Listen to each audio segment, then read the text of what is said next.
In 1902, while on a military mission in Central Africa, a German army captain named von Beringe shot and killed two mysterious creatures.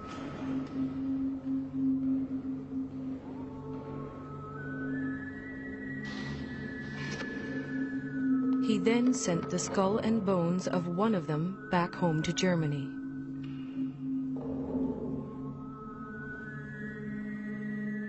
That creature has been luring people back to Central Africa ever since.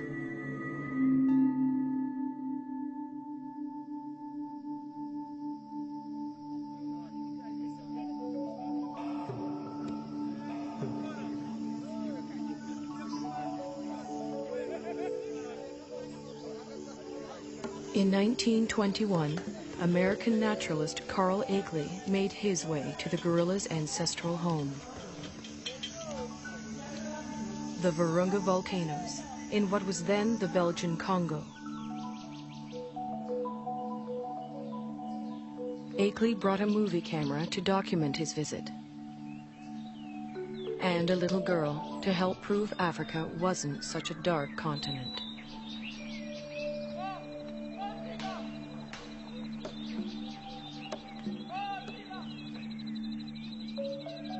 But there was much more to Akeley's expedition.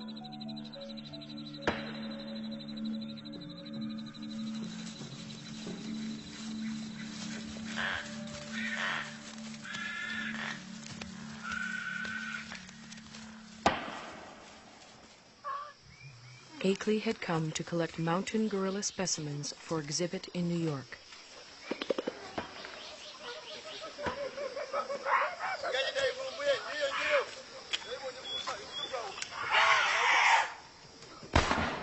But each time the men stared into the eyes of a dead mountain gorilla, they saw a man-like creature staring back at them.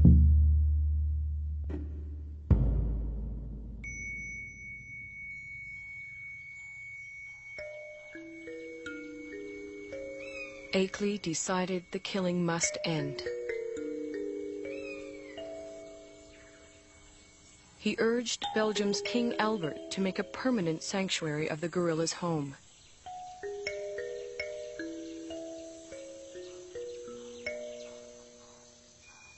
Today, in the cold, rainy, high ground of Rwanda, Uganda, and Zaire, the gorillas live on much as they have for thousands of years.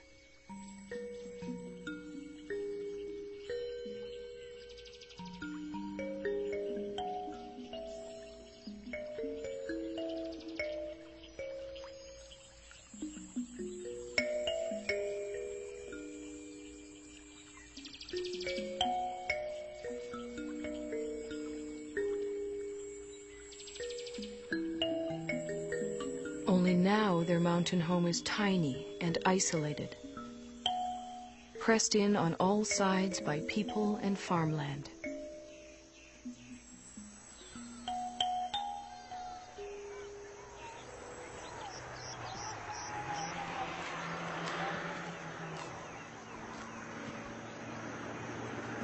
More and more, the mountain gorilla's future lies in human hands.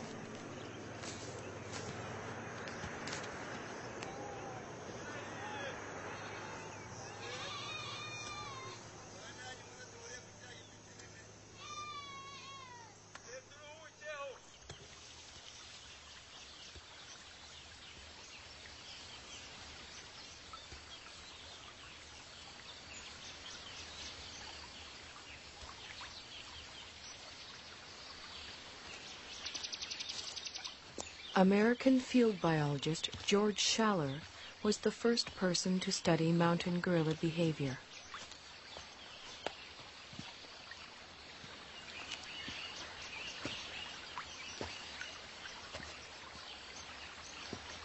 He and his wife Kay spent a year in the forest in 1959.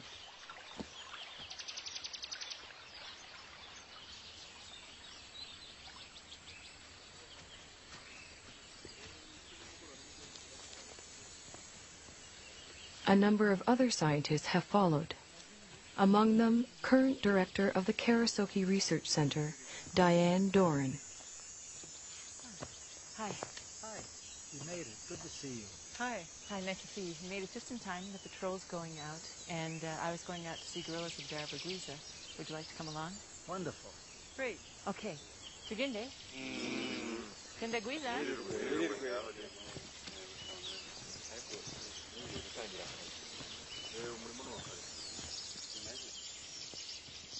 Gorilla researcher Diane Fossey established Karasoke in 1967 in the forest she grew to love.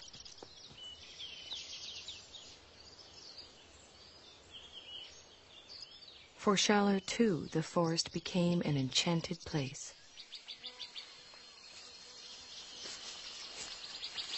Some of my most magical moments with wild animals were watching gorillas, staying with them day and night. I used to do all my own gorilla tracking. You walk along slowly, you see the broken vegetation, you smell the animals. There's the musty, somewhat sweet odor of gorillas in the air.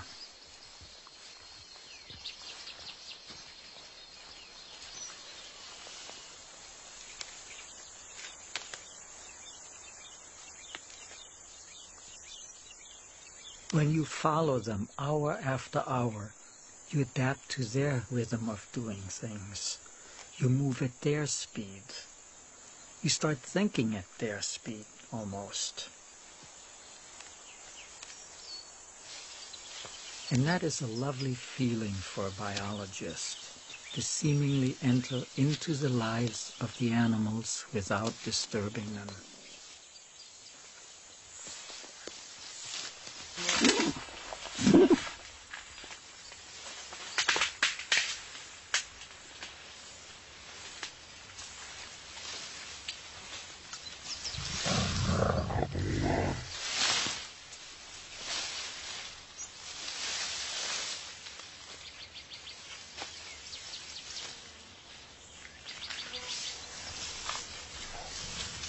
When approaching the animals, scientists try not to be too quiet.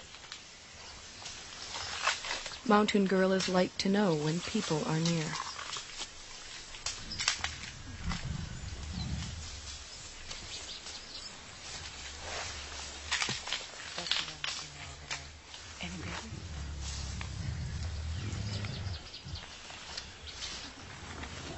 The mountain gorilla's day is spent feeding and resting. Feeding and resting, and feeding some more.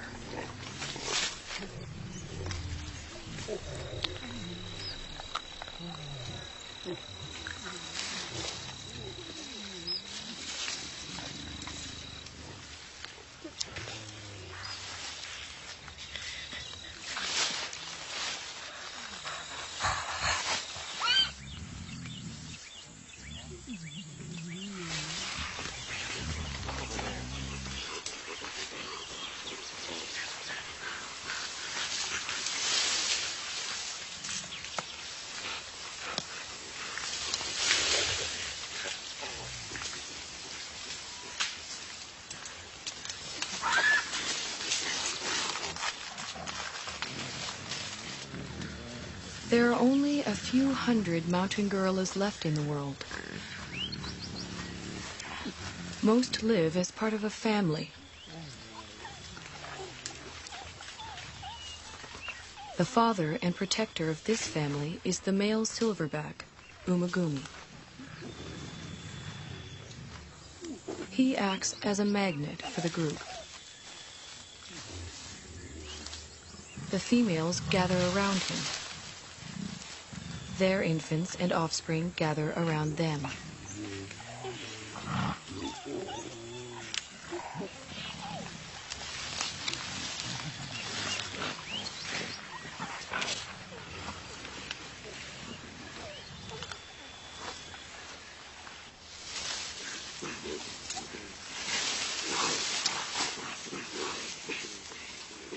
Mountain gorillas are social animals. The closeness begins in infancy. Rarely, if ever, does a mountain gorilla mother let her baby out of her sight.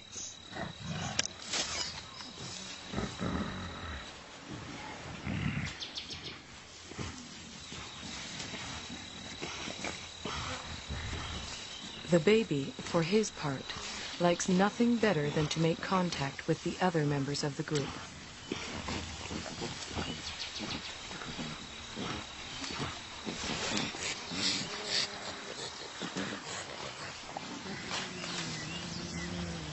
Even when they spread out to begin their daily search for food, the gorillas continue to communicate with one another.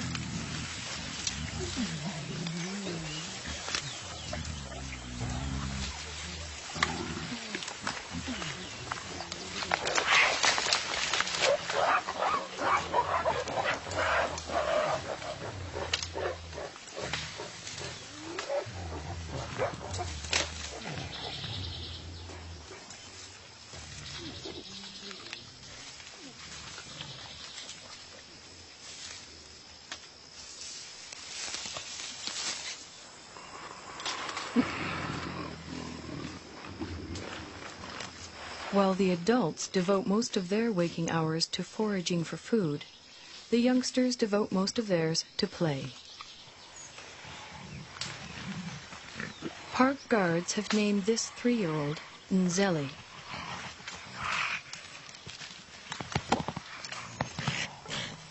They call his friend Imvura.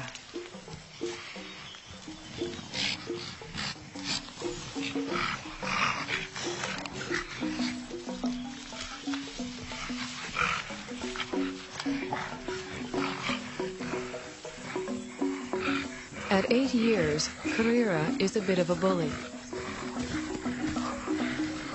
Mashushwe is only 4.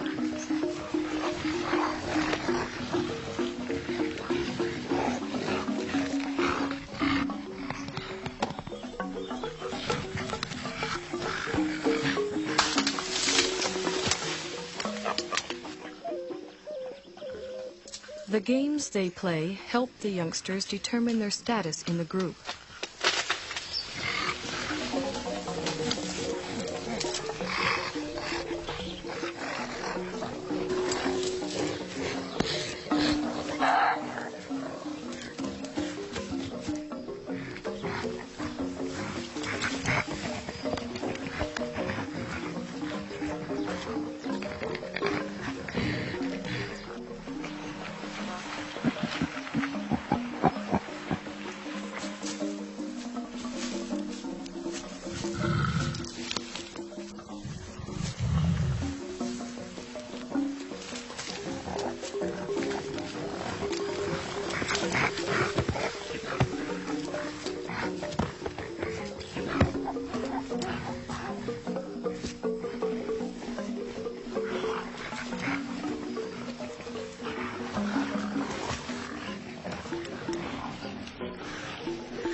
Childhood can last anywhere from 8 to 12 years, but the gorillas' need to maintain their status never seems to end. Any opportunity to reinforce the hierarchy is seized upon.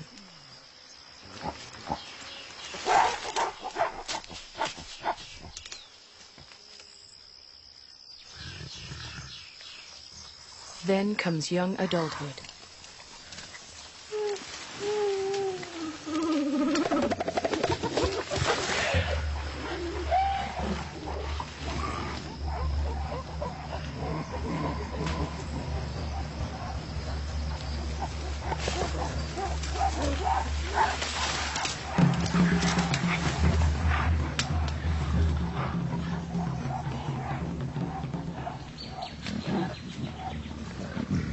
At 13, Intwari has the beginnings of a silverback and his first real sense of the power that comes along with it. He also has a dedicated young male follower.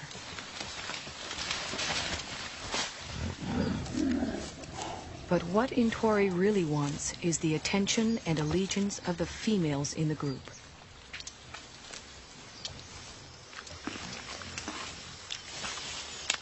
Umugumi doesn't seem too threatened by Intwari's advances towards the females. Well over 400 pounds, the dominant male silverback could easily discipline the younger one, or throw him out of the group altogether. For now, Umugumi seems content to focus on the local vegetation, of which he eats some 50 pounds a day.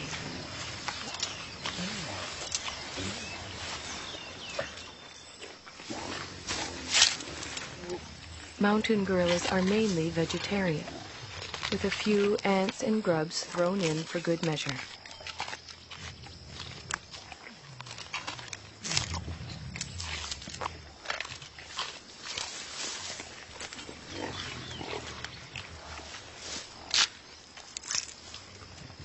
Their staple diet includes a bitter, stinging mixture of thistles, nettles, goosegrass, bamboo, and wild celery.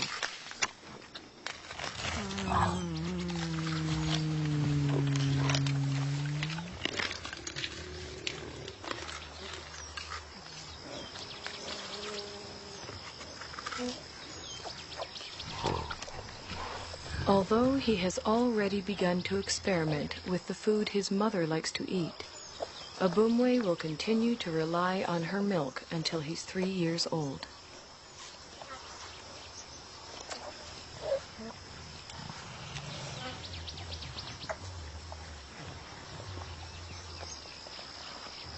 By the time he's 4, Abumwe will be strong enough to forage on his own.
Mountain gorillas are generally well adapted to the world in which they live. But however idyllic their home may appear, for the youngsters in the group, the mountains hold many perils. Many newborns simply don't survive.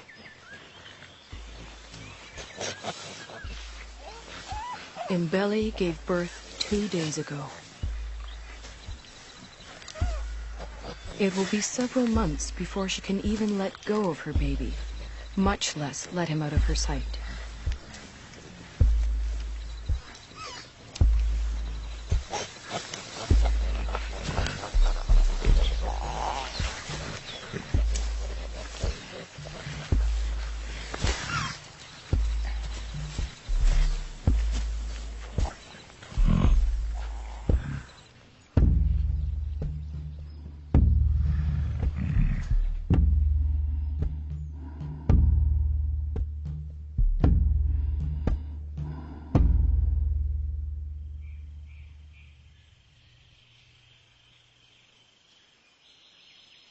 The mountain gorillas are more vulnerable than they know.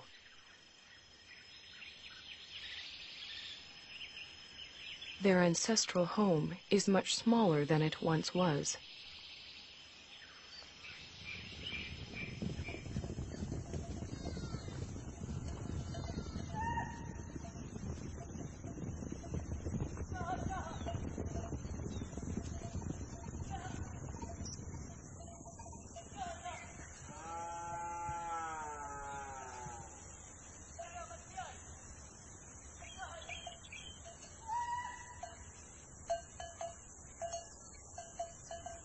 All around them, human activity is increasing.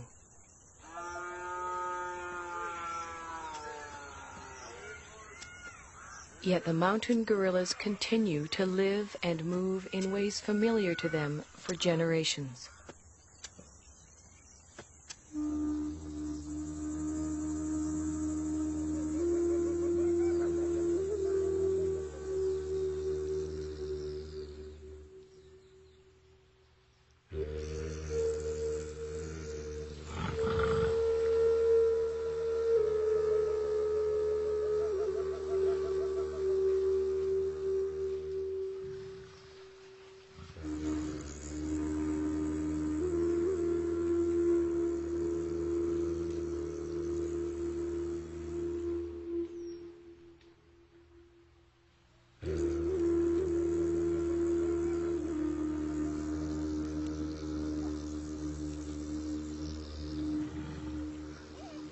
They do not distinguish between thistles and meadows that are inside the park and thistles and meadows that are outside it.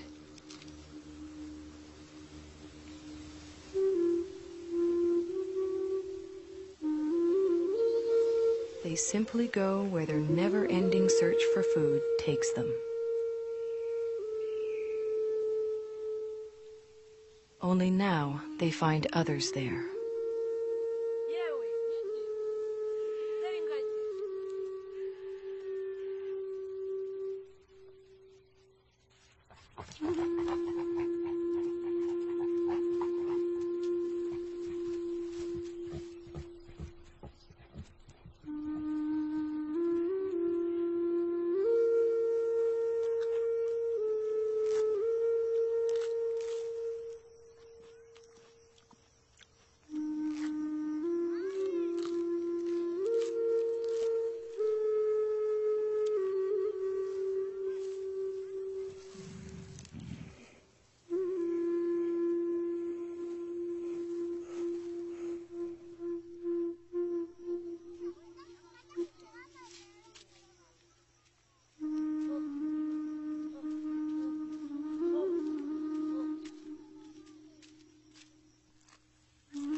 Both the mountain gorillas and their forest sanctuary now receive official protection.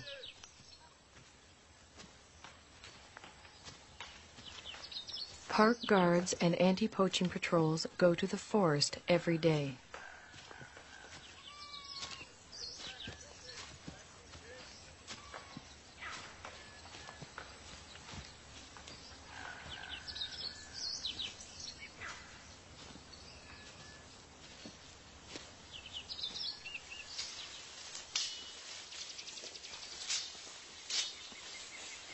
To protect the gorillas and all the other wildlife, the patrols search for and destroy snares that local hunters have set for game.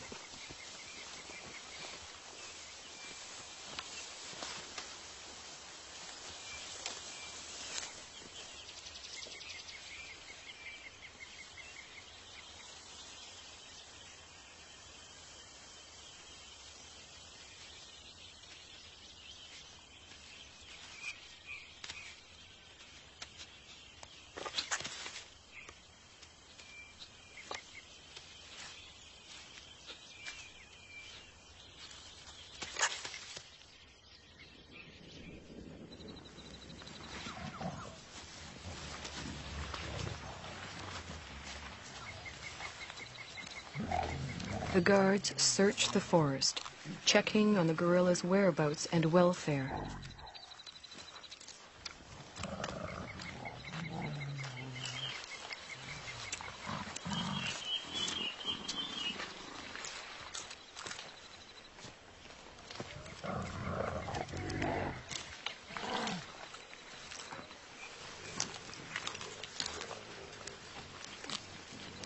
The same guards who name the mountain gorillas at birth follow their progress for years, watching as the gorillas grow to maturity. Over time, a close relationship develops, a bond between the animals and the men.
Almost every day it rains. The mountain gorillas don't seem to like it. They don't seem to know what to do about it either, other than simply wait it out.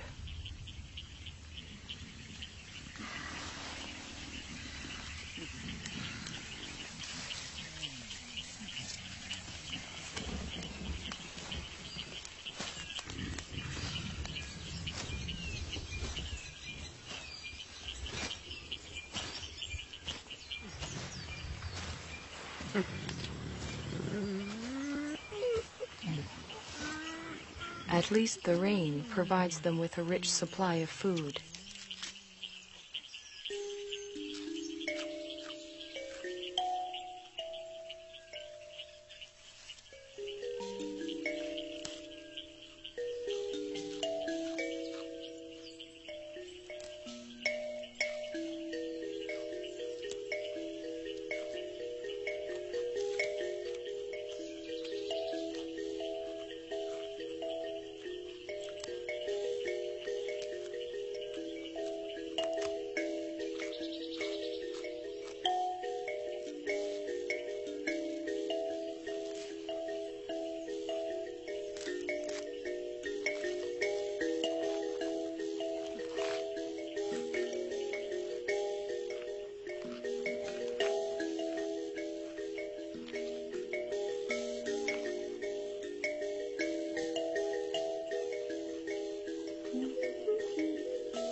After feeding, the family gathers around the silverback, Umagumi. While the adults rest, the youngsters play.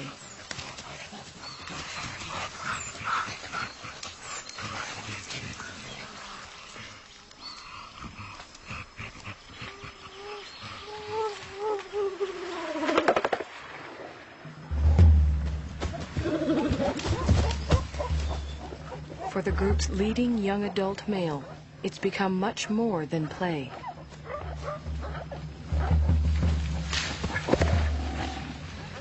Left unchecked, Intwari's newfound strength could eventually tear the group apart.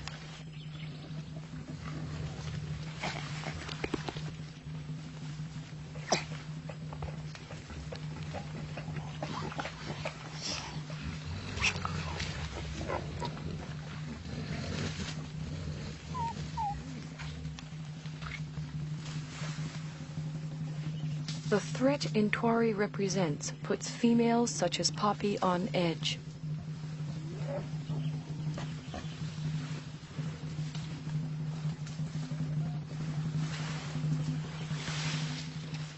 Determined to get some kind of reaction from the others, Intwari bites into an inedible plant and contemplates his next move.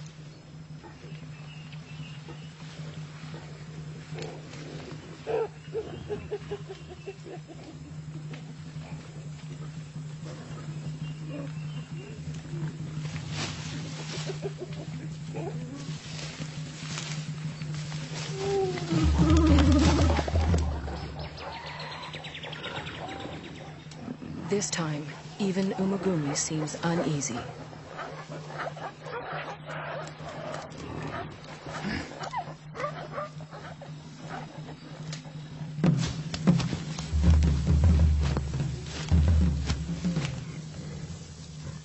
Intwari is presenting himself as their new leader, but the females don't see it that way.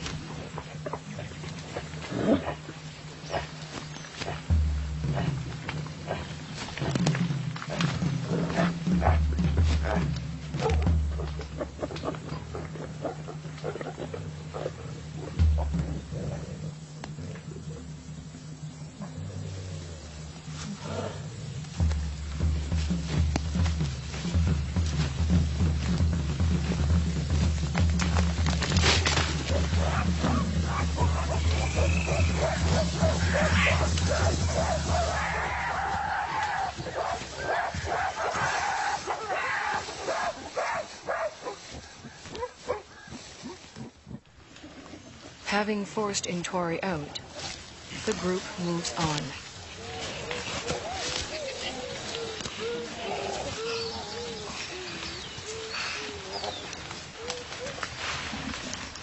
Before she joins them, Poppy, still vibrating with excess energy, vents it on the first young male she can find.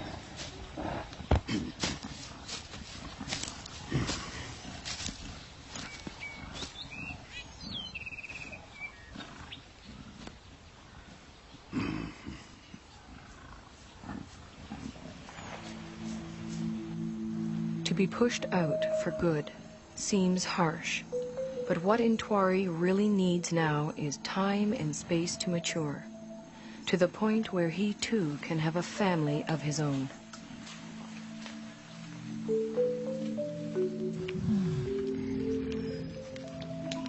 The next few years are critical for Intwari.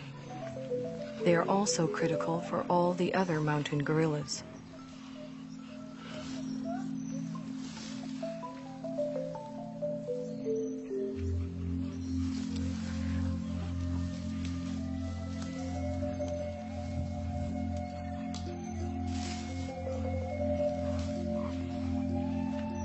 Whether the outside world will allow Intwari and the others the time and space they need is an open question.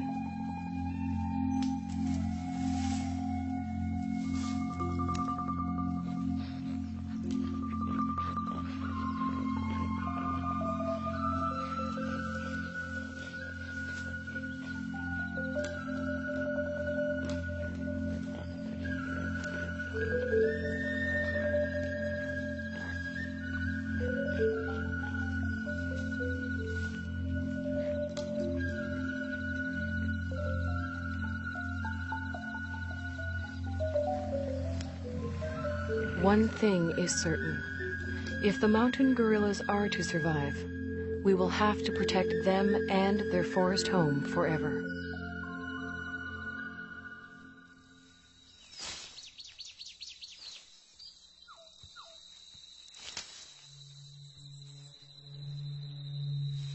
If we ever turn our backs, they'll be gone.